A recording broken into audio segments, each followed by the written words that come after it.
नमस्कार। Super India news TV में आपका स्वागत है। मैं हूं राजेश आर्य। आइए देखते हैं आज का विशेष समाचार। कट्टरता के खिलाफ कमर कसने का समय।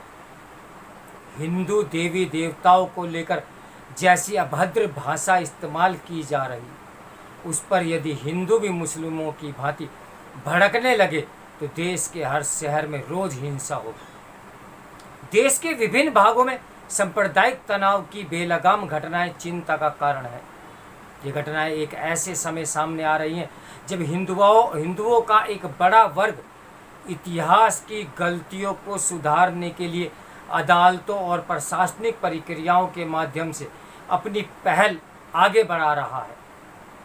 इसका आरंभ वाराणसी में ज्ञानवापी परिसर और मथुरा में श्री कृष्ण जन्म स्थान में से लगी मस्जिद के मामले में फिर से सतह पर आने से हुआ। हिंदू समाज इस्लामिक शासकों द्वारा अतीत में किए गए कदाचार को दुरुस्त करने के प्रयास में लगा है। हिंदू संगठन उन तमाम उपासना स्थलों पर दावे कर रहे हैं जिन्हें मस्जिदों में बदल दिया गया। इन दावों को लेकर मीडिया में भी हंगामा हुआ। खास तौर से टीवी चैनलों पर अनर्गल बयान का सिलसिला चल निकला। चैनलों पर चल रही इस जुबानी जंग को देखकर यही अंदाजा लगेगा कि देश में कानून का शासन तार हो गया है। टीवी चैनलों पर चलने वाली इन खबरों में न केवल मर्यादा की बलि चढ़ गई, बल्कि सड़कों पर हिंसा भड़काने वाली बयानबाजी तक हुई। इस सब के बीच राष्ट्रीय स्वयंसेवक संघ के प्रमुख मोहन भागवत ने यह सही समय पर समाज को चेताने का काम किया। संघ प्रमुख ने यह उचित ही कहा कि हर मस्जिद में शिवलिंग क्यों देखना। उनके कथन में निहित यह संदेश स्पष्ट है कि अब संघ मंदिर मस्जिद मामले में किसी नए आंदोलन का पक्षधर नहीं है। ज्ञानवापी प्रकरण पर देश के विभिन्न इलाकों में बढ़ रहे सामाजिक तनाव के संदर्भ में उनके शब्दों पर गौर करना महत्वपूर्ण है। उन्होंने कहा कि ज्ञानवापी का एक इतिहास है जिसे हम अब नहीं बदल सकते, नहीं तो आज के मुस्लिम और नए हिंदू इस ऐतिहासिक तथ्य के लिए जिम्मेदार है। भारत में आक्रांताओं के साथ ही इस्लाम ने दस्तक दी और हिंदुओं का मनोबल तोड़ने के लिए मंदिरों का ध्वंस किया। सच यह है कि यह सब इतिहास का हिस्सा है, लेकिन इस मुद्दे को तूल देकर क्यों हर मस्जिद में शिवलिंग खोजा जाए। मोहन भागवत ने यह भी कहा कि लोगों को हर दिन एक नए मुद्दे को नहीं उछालना चाहिए। उनका ये कहना और भी उल्लेखनीय है कि जो लोग अदालत का रुख करते हैं उन्हें अवश्य ही उसके निर्णय को भी स्वीकार करना चाहिए। संविधान और न्यायिक तंत्र पवित्र है जिनका सम्मान हर हाल में किया जाना चाहिए। इंटरनेट मीडिया और टीवी चैनलों पर होने वाली बहसों में जिस प्रकार की भद्दी अश्लीलता एवं ओछी भाषा एवं भाव भंगिमाओं का प्रदर्शन हो रहा है, उससे यही लगता है कि ऐसा करने वाले शायद भारतीय दंड संहिता यानी आईपीसी की धारा 295 के प्राविधानों या ऐसे ही उन अन्य कानूनों से परिचित नहीं है जो आपत्तिजनक बयानों के मामले में कड़ी कार्रवाई निर्धारित करते हैं। ऐसे मामलों में 3 साल तक की सजा और हर्जाना या दोनों ही भुगतने पड़ सकते हैं।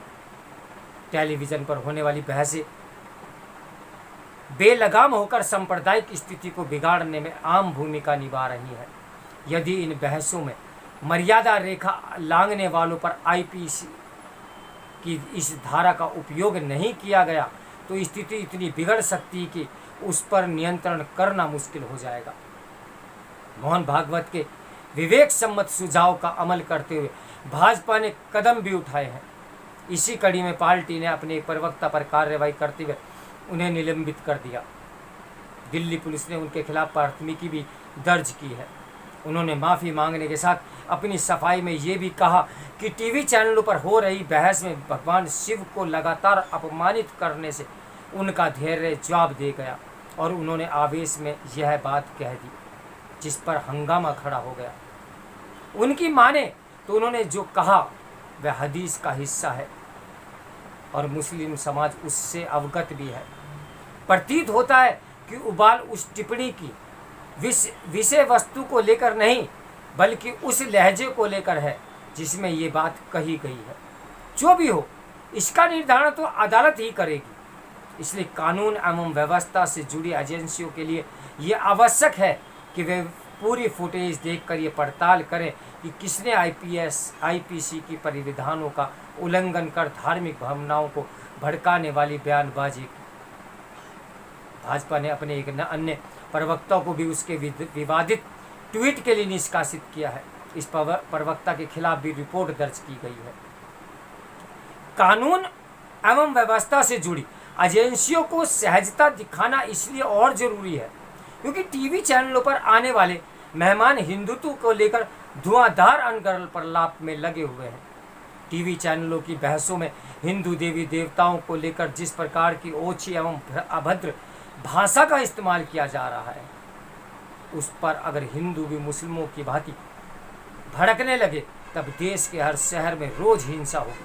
ट्विटर, फेसबुक और व्हाट्सएप के इस दौर में भारत में जिस तरह नए लोकतंत्र का उभार हो रहा है, उसे मुसलमानों को धीरज रखने और सहिष्णु होने का अभ्यस्त होने की आवश्यकता है।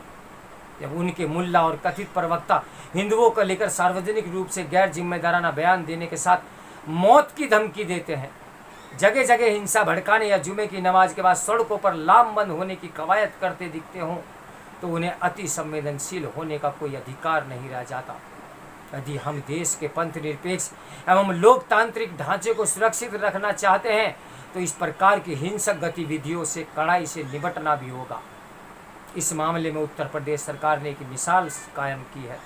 योगी सरकार कानपुर में हिंसा भड़काने वालों के बैंक खाते खंगालने से लेकर उनकी संपत्तियों पर बुलडोजर चलाकर कड़ा संदेश दे रही है। जब भाजपा ने अपने प्रवक्ताओं पर कार्रवाई कर अपनी ओर से पहल कर दी, तब पूरा Damodar all India Muslim personal law board पर और ऐसे ही अन्य मुस्लिम संगठनों पर है कि वे इस कार्रवाई और संघ प्रमुख मोहन भागवत के कथन के मर्म को समझे।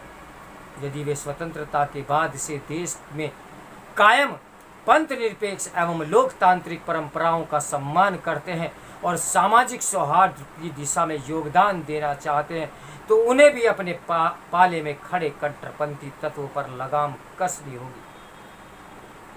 इस समाचार के लेखक हैं लोकतांत्रिक विषयों के विशेषज्ञ वरिष्ठ स्तंभकार ए सूर्य प्रकाश। तो मेरे साथ बने रहिए सुपर इंडिया न्यूज़ टीवी की ब्रेकिंग न्यूज़ के लिए। नमस्कार, मैं हूँ राजेश आर्य।